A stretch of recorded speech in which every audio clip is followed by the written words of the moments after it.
নমস্কার বন্ধুরা, তিথি রান্নাঘরে আপনাদের সবাইকে জানাই স্বাগত। আজকে আমি আপনাদের কাছে শেয়ার করছি মাটনের একটা দুর্দান্ত রেসিপি। এটা খেতে ভীষণই টেস্টি, এই গরমের পক্ষে ভীষণই ভালো। আর সাথে থাকবে সোয়া রাইস আর পনিরের পকোড়া, একদম নরমাল খাবার। আমি আপনাদের কাছে আজকে এই গরমে শেয়ার করছি, ভীষণই ভালো গরমের পক্ষে।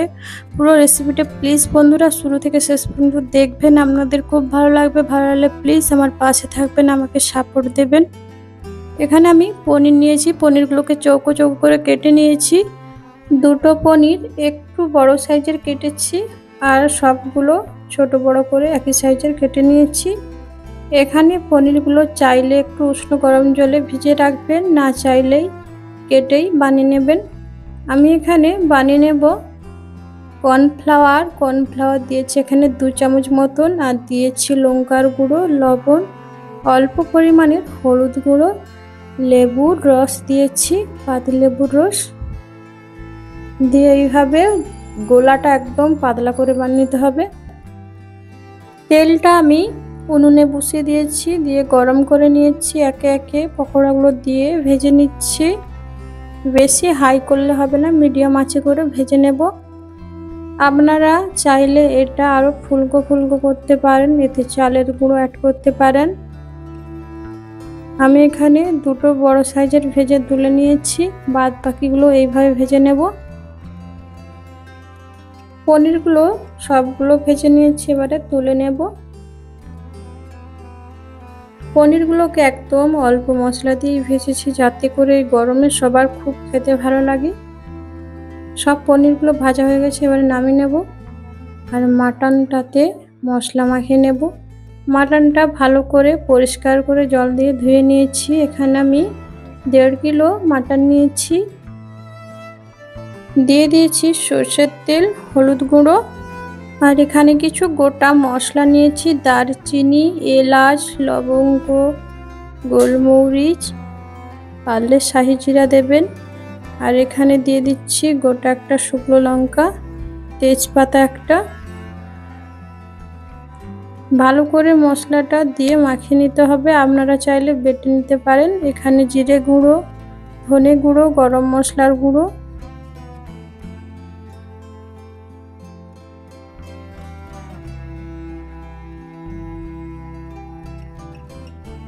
দিয়ে দেব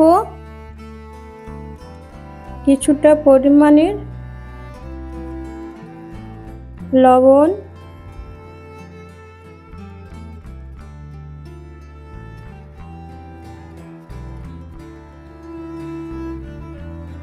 আদা বাটা, রসুন বাটা আমি এখানে বেটে দিচ্ছি। আপনারা চাইলে এর যে রসটা সেটাও নিগড়ে দিতে পারেন। আর দিয়ে দিচ্ছি একদম অল্প পরিমাণের টক দই। টক দইটা বেশি পরিমাণে দেওয়া হবে না, একদম পরিমাণ মতন দিতে হবে, তাহলে ভালো হবে গ্রেভিটা। আর পরিমাণটা বেশি পড়ে গেলে গ্রেভিটা খেতে খুব একটা ভালো লাগবে না। এখানে আমি 2 চামচ দিয়েছি টক দই। আর এখানে দিয়ে দিচ্ছি লঙ্কার গুঁড়ো। লঙ্কার গুঁড়োটা একদম অল্প পরিমাণে দেব, কারণ ঝালটা বাচ্চারা খেতে পারে না। আপনারা আপনাদের মতন ঝালটা দেবেন, কাঁচা লঙ্কা বা লঙ্কার গুঁড়োটা বেশি দিতে পারেন। দিয়ে দেবো 1 চা চামচ ঘি। আপনাদের কাছে বাটার থাকলে আপনারা বাটার দিতে পারেন, আমার কাছে নেই তাই আমি ঘি দিচ্ছি। আর দিয়ে দেবো কয়েক টুকরো কাজু। ঘিটা না পছন্দ করলে দেবেন না।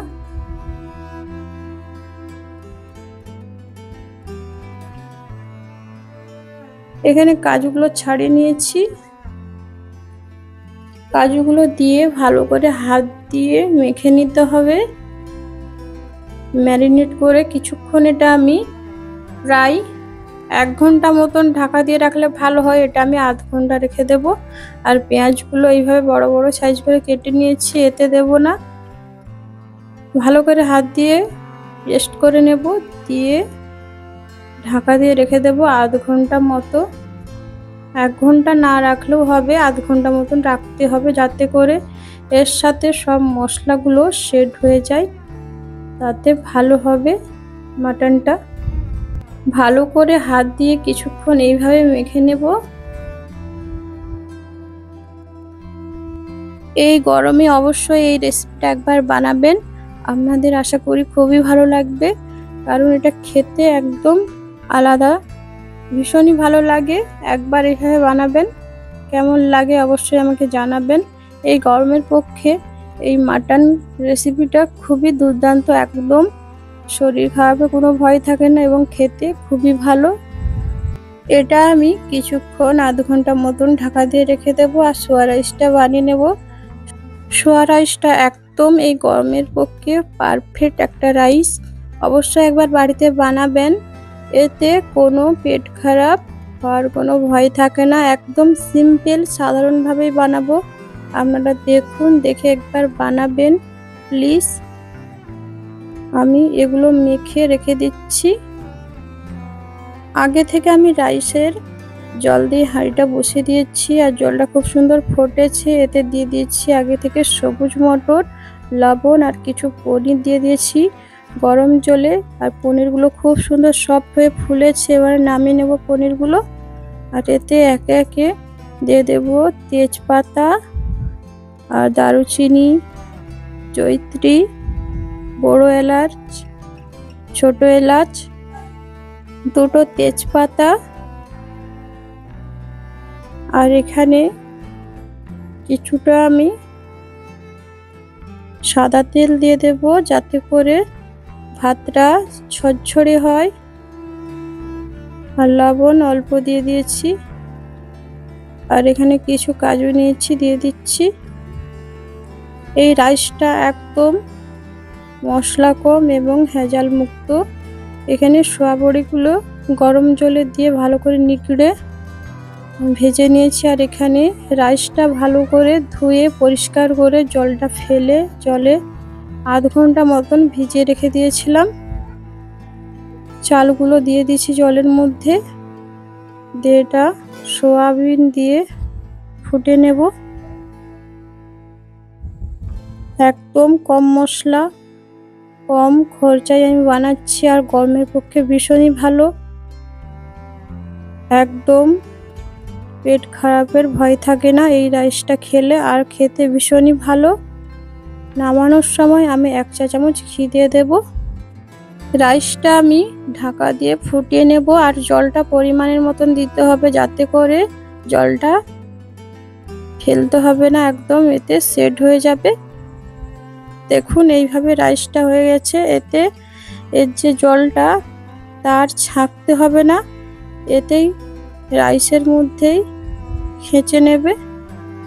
এইভাবে ভাতগুলো দেখুন খুব সুন্দর ঝরঝরে হয়েছে, আর দানাগুলো দেখুন। আমি এতে পনিরগুলো নামিয়ে নিয়েছিলাম, আবার দিয়ে দিয়েছি।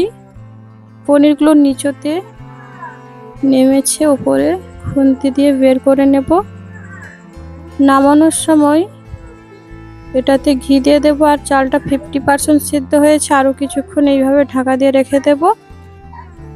এখানে আমি একটা হাঁড়ি বসিয়ে দিয়েছি, আর হাঁড়িতে দিয়ে দিচ্ছি সরষের তেল। আর পেঁয়াজগুলো যে কেটে নিয়েছিলাম বড় সাইজের 4টে পেঁয়াজ নিয়েছি, এখানে বড় বড় সাইজের কেটে নিয়েছি, দিয়ে পেঁয়াজগুলো লাল করে ভেজে নেব সরষের তেলে।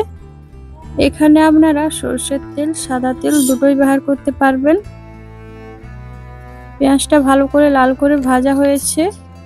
এবার আমি মাটনটা মেখে রেখে দিয়েছিলাম, আমার আধ ঘন্টার বেশি রাখা হয়েছে, এবারে দিয়ে দেব।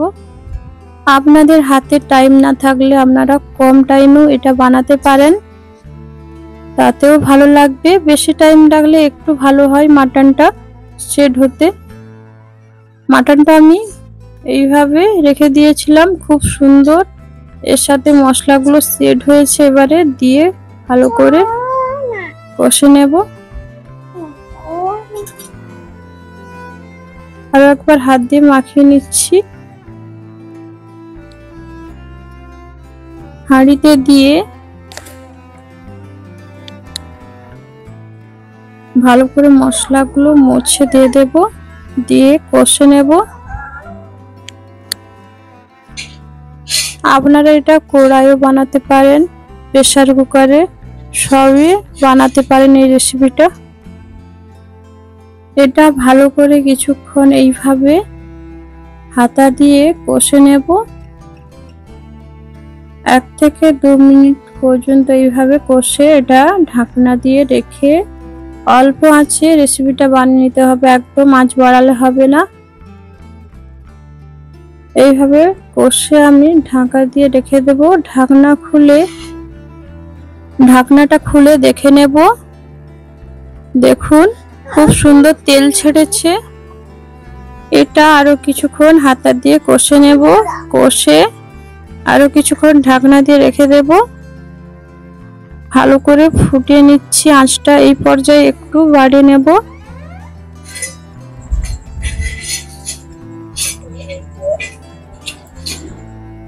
এইভাবে কিছুক্ষণ নেড়ে চেড়ে ঢাকনা দিয়ে অল্প যে মশলাটা আমার গামলিতে ছিল সেটাতে জল দিয়ে 1 বাটি মতন জল দিয়ে ফুটে নেব।